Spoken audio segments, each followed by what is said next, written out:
Hello everyone, welcome to our YouTube channel. तो दोस्तों, आज एक और नए टॉपिक के साथ आपके साथ आए हैं जिसमें हम बात करेंगे रेजिस्टेंस के बारे में। तो वीडियो को आगे बढ़ाने से पहले मैं आपको बता दूं कि हमारे चैनल पे जेई इलेक्ट्रिकल का पूरा सिलेबस आपको करवाया जाएगा, जिसको हम एमसीक्यू प्लस कंसेप्ट की मदद से कंप्लीट करेंगे। बाकी हमारी तरफ से जितना हो सकेगा उतना हम आपको सिलेबस करवाएंगे ताकि आपकी जो एग्ज़ाम की तैयारी है वो काफ़ी अच्छे से हो जाए। और हमारे चैनल पे आपको जो भी पढ़ाया जाएगा उसका फ्री पीडीएफ आपको आने वाले टाइम पे अवेलेबल होगा। अब फ्री पीडीएफ पाने के लिए आपको क्या करना होगा? सबसे पहले हमारे चैनल को सब्सक्राइब करना होगा, उसके बाद इस व्हाट्सएप नंबर को सेव करना होगा, क्योंकि इसी व्हाट्सएप नंबर पे आपको आने वाले टाइम पे फ्री पीडीएफ की जो फैसिलिटी है वो अवेलेबल होगी। तो स्टार्ट करते हैं आज का सबसे पहला question. The resistance of a wire is 5 ohm. New resistance in ohm is stretched to 5 times of its original length. इसमें यह कह रहा है कि आपके पास एक वायर है जिसका आपको रेजिस्टेंस कितना दे रखा है, 5 ओम। अगर इसी वायर की लेंथ को अगर हम 5 टाइम्स बढ़ा दें तो उस केस में पूछा जा रहा है कि हमारे पास जो रेजिस्टेंस की वैल्यू है वो क्या होगी। तो देखते हैं with the help of formula और कंसेप्ट कि हमारा जो नया रेजिस्टेंस होगा उसकी वैल्यू क्या होगी। तो सबसे पहले रेजिस्टेंस का फार्मूला आपके पास क्या है, रो एल बाय ए। इसमें जो आपका रो है वो क्या है, रेजिस्टिविटी ऑफ मटेरियल, और एल है आपका लेंथ, और ए क्या है आपका एरिया। अब ऑलरेडी क्वेश्चन में जो वैल्यू दे रखी है वो है हमारे पास 5 ओम। अब हमें क्या करना है, न्यू रेजिस्टेंस फाइंड करना है, जिसमें आपकी जो लेंथ है वो 5 टाइम्स बढ़ जाती है। और जब कभी भी आपकी लेंथ 5 टाइम्स बढ़ेगी तो आपका एरिया क्या होगा, वो 5 टाइम्स कम हो जाएगा। तो इससे हमारे पास क्या आ जाता है, ये 5 हमारा ऊपर जाएगा, ये 5 × 5 रो एल बाय ए। अब यहाँ पे जो रो एल बाय ए है इसकी वैल्यू हमने क्या देखी थी, दैट इज 5 ओम। अब इसकी वैल्यू को भी हम यहाँ पे पुट करेंगे तो यहाँ पे आ जाएगा हमारा आंसर जो नए रेजिस्टेंस का होगा, that is 125 ohm. So the option C is the right answer. इसमें हम एक शॉर्टकट भी यूज करते हैं, तो चलिए उस शॉर्टकट के बारे में बात करते हैं। इसमें जब कभी भी हमें न्यू रेजिस्टेंस निकालना होगा तो यहाँ पे हम n² के साथ मल्टीप्लाई कर देंगे जो भी हमें रेजिस्टेंस पहले दिया होगा। तो इसको सॉल्व करके देखते हैं। हमें निकालना है न्यू रेजिस्टेंस। तो यहाँ पे n की वैल्यू क्या होगी, जो भी वायर आपका खींचा जाएगा, स्ट्रेच किया जाएगा, जितने टाइम्स भी वो खींचा जाएगा उस वैल्यू को हमने यहाँ पे पुट करना है। तो यहाँ पे हमारा n क्या होगा, 5, इसका हो गया स्क्वायर। और हमारे पास जो रेजिस्टेंस की गिवन वैल्यू है वो भी क्या है आपकी 5, तो यहाँ भी आ गया आपका 5। तो न्यू रेजिस्टेंस की वैल्यू आ गई 25 × 5, दैट इज 125 ओम्स। तो इस शॉर्टकट को आप अच्छे से याद रखें। अब अगला क्वेश्चन देखते हैं। The power dissipation in a resistor in terms of its conductance and the voltage across it. तो इस क्वेश्चन में हमें बताना है कि इन ऑप्शंस में से कौन सा फार्मूला आपका बनेगा अगर इस स्टेटमेंट के हिसाब से आप एक सर्किट तैयार करेंगे। तो सबसे पहले हम क्या करेंगे, सर्किट को बनाएंगे इन टर्म्स ऑफ कंडक्टेंस। अब हमने इस सर्किट की हेल्प से क्या निकालना है, पावर को निकालना है। तो हमें पता है कि पावर का बेसिक फार्मूला क्या था हमारे पास, v²/r। तो यहाँ पे जो रेजिस्टेंस है वो किस टर्म में दिया है, कंडक्टेंस की टर्म में। तो हमें क्या करना है, रेजिस्टेंस की वैल्यू डालनी है जो है हमारी 1/g। तो यहाँ से हमारे पास पावर का फार्मूला क्या आ जाएगा, v² × g। So the C option is the right answer. तो ऑप्शंस को बड़े ही ध्यान से हमें सेलेक्ट करना है और क्वेश्चन को भी काफी अच्छे से देखना है। अगला क्वेश्चन है 3 resistance R connected in series. कौन कौन से रेजिस्टेंस है हमारे पास, 2 ओम, 5 ओम, 9 ओम। तो हमने यहाँ क्या निकालना है, इक्विवेलेंट रेजिस्टेंस। तो आर इक्विवेलेंट हमें निकालना है। क्वेश्चन में दिया है हमारे पास सीरीज कनेक्शन। तो एग्जाम में भी आपको एज इट इज इसी तरह का क्वेश्चन पूछा जाएगा, जिसमें आपको सर्किट बना के नहीं दिया जाएगा, सिंपल स्टेटमेंट लिखी जाएगी और उसका कनेक्शन भी बता दिया जाएगा। तो सर्किट आपने क्या करना है, खुद बनाना है। तो यहाँ पे हमारे पास सबसे पहले क्या है, 3 रजिस्टर्स हैं। तो उन सब की वैल्यूज क्या क्या है, पहले का है 2 ओम, सेकंड का है 5 ओम, थर्ड का है 9 ओम। यहाँ पे मैं आपको बता दूं कि सीरीज में आपके सभी के सभी रेजिस्टेंस क्या हो जाते हैं, प्लस हो जाते हैं। तो यहाँ पे हमारे पास सीरीज रेजिस्टेंस कह लो या फिर आप कह लो कि R equivalent in terms of series connection हमारा क्या होगा, 2 + 5 7, 7 + 9 होता है हमारे पास 16। So A option is the right answer.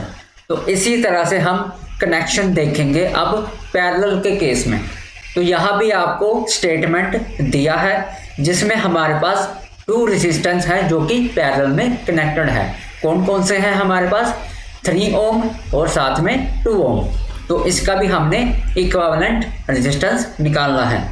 तो यहाँ पे सबसे पहले हम सर्किट को तैयार करेंगे जिसमें आपके 2 रेजिस्टेंस पैरेलल कनेक्शन में आते हैं। पहला है आपका 3 ओम और दूसरा है आपका 2 ओम। अब सपोज करो ये रेजिस्टेंस आपका R1 है और ये रेजिस्टेंस 2 ओम वाला आपका R2 है।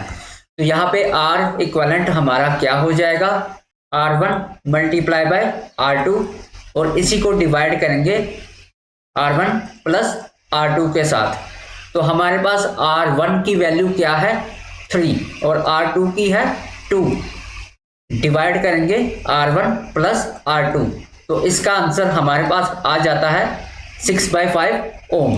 सो the D option is the right answer. तो यहाँ पे मैं काफ़ी बेसिक लेवल पे आपको समझा रहा हूँ, लेकिन आप लोग घबराए नहीं। जब हम आने वाले टाइम पे मॉक टेस्ट आपके साथ डिस्कस करेंगे, उसमें काफ़ी अच्छे लेवल के क्वेश्चन हम आपके साथ शेयर करेंगे। तो आप लोग चिंता मत करें, हमारे साथ बने रहें। चैनल को सब्सक्राइब कर ले अगर आपने अभी तक सब्सक्राइब नहीं किया, और वीडियो को ज़्यादा से ज़्यादा शेयर भी करें और साथ ही साथ वीडियोस को लाइक भी करें। अगला क्वेश्चन देखते हैं जिसमें हमने V1 और V2 की वैल्यू निकालनी है। तो यहाँ पे हमारे पास सर्किट दिया हुआ है, इसमें हमने V1 और V2 की वैल्यू बतानी है कि क्या होगी। तो बेसिकली हमने यहाँ पे क्या देखना है, PDR। तो PDR क्या होता है, पोटेंशियल डिवाइडर रूल। अब हमने क्या करना है, V1 और V2 की वैल्यू निकालनी है। तो इसको हम एक साथ निकालेंगे। तो यहाँ पे V1 की वैल्यू निकालने के लिए हमारे पास सबसे पहले क्या होगा, टोटल वोल्टेज होगी। इसके बाद हम करेंगे मल्टीप्लाई रेजिस्टेंस के साथ। ऊपर वाला जो रेजिस्टेंस होगा वो वही होगा जो आपके पर्टिकुलर वोल्टेज के अक्रॉस होगा। यानी कि अगर आपको V1 निकालना है तो इसके अक्रॉस जो रेजिस्टेंस होगा हमें उसी को लेना है। तो V1 के अक्रॉस रेजिस्टेंस कौन सा है, आपका R1। तो हमने इसको डिवाइड करना है टोटल रेजिस्टेंस से। तो टोटल रेजिस्टेंस हमारा क्या है, R1 + R2। अब ठीक ऐसे ही हमने V2 की वैल्यू निकालनी है, जिसमें हम V2 = टोटल वोल्टेज को मल्टीप्लाई करेंगे रेजिस्टेंस के साथ। तो ऊपर हमारा कौन सा रेजिस्टेंस आएगा, जो भी इस वोल्टेज के अक्रॉस होगा। तो यहाँ पे कौन सा रेजिस्टेंस आएगा ऊपर, दैट इज R2। तो डिवाइड करेंगे हम टोटल रेजिस्टेंस के साथ। अब हमें सिंपली इसमें वैल्यूज डालनी है। तो V1 इक्वल्स टू V आपका क्या हो जाएगा 20 वोल्ट मल्टीप्लाई होगा आपका R1 के साथ जो है आपका 120 डिवाइड होगा टोटल रेजिस्टेंस के साथ दैट इज 120 प्लस 80। तो इसका आंसर सॉल्व करने के बाद हमारे पास आ जाता है 12 वोल्ट। वैसे ही V2 में हम वैल्यूज पुट करेंगे तो V की वैल्यू है 20, R2 का वैल्यू है आपके पास 80, तो डिवाइड होगा टोटल रेजिस्टेंस के साथ। तो इसको सॉल्व करके हमारे पास क्या आंसर आता है 8 volt. So the option B is the right answer, जिसमें हमारा V1 है 12 वोल्ट और V2 है आपका 8 वोल्ट। अब इसी तरह का क्वेश्चन है नेक्स्ट। फर्क सिर्फ इतना है कि हमें क्या निकालना है, यहाँ पे CDR की मदद से करंट की वैल्यू निकालनी है I1 की और साथ में I2 की। तो CDR आपका क्या होता है, करंट डिवाइडर रूल। तो करंट डिवाइडर रूल की हेल्प से हम I1 और I2 की वैल्यू निकालेंगे। तो यहाँ पे भी हम I1 और I2 की वैल्यू एक साथ निकालेंगे, जिसमें क्या करते हैं हम, अगर हमें I1 निकालना है तो टोटल करंट के साथ आपका मल्टीप्लाई होगा रेजिस्टेंस। तो I1 निकालने के लिए हम क्या करते हैं कि ये जो I1 ब्रांच है इसके अपोजिट जो भी आपका रेजिस्टेंस होगा हमने उसको कंसीडर करना है। तो I1 के लिए हमारा ऊपर कौन सा रेजिस्टेंस आएगा R2, और इसको डिवाइड करते हैं हम टोटल रेजिस्टेंस के साथ that is R1 plus R2, या फिर आप कह सकते हैं R2 प्लस R1। इसी तरह से अब हम I2 की वैल्यू निकालेंगे। तो I2 की वैल्यू निकालने के लिए सबसे पहले हम टोटल करंट के साथ मल्टीप्लाई करेंगे किसको, रेजिस्टेंस को। अब ऊपर कौन सा रेजिस्टेंस आएगा, जो भी इस I2 ब्रांच के ऑपोजिट आपका रेजिस्टेंस होगा वो आएगा दैट इज R1, और डिवाइड करेंगे हम टोटल रेजिस्टेंस के साथ। तो आपने अभी डिफरेंस देखा होगा, V1 को निकालने के लिए ऊपर जो रेजिस्टेंस आता है वो R1 आता है। वैसे ही अगर आपको I1 निकालना है तो ऊपर वाला रेजिस्टेंस आपका क्या आएगा, R2 आएगा। ठीक वैसे ही अगर आपको V2 निकालना है तो ऊपर आपका जो रेजिस्टेंस आएगा वो R2 होगा, और अगर आपको I2 निकालना है तो ऊपर वाला आपका रेजिस्टेंस क्या होगा, R1 होगा। तो ये छोटा सा बेसिक डिफरेंस आपको ख्याल में रखना है और इसी के हिसाब से आपको क्वेश्चन को सॉल्व करना है। अब सिंपली इसमें वैल्यूज को पुट करेंगे। तो I की वैल्यू आपकी क्या है 20 मिली एम्पियर, और मल्टीप्लाई होगा आपका टोटल रेजिस्टेंस के साथ। R2 की वैल्यू है आपकी 1 किलो ओम, और टोटल आपका आ गया 1 + 9 किलो ओम। तो यहाँ से आपके पास क्या आता है 20 milli ampere multiply by 1 divide by 10, 10 1 सा 10 हो जाएगा, और यहाँ पे 10 2 सा 20। तो हमारे पास आंसर आता है 2 मिली एम्पियर।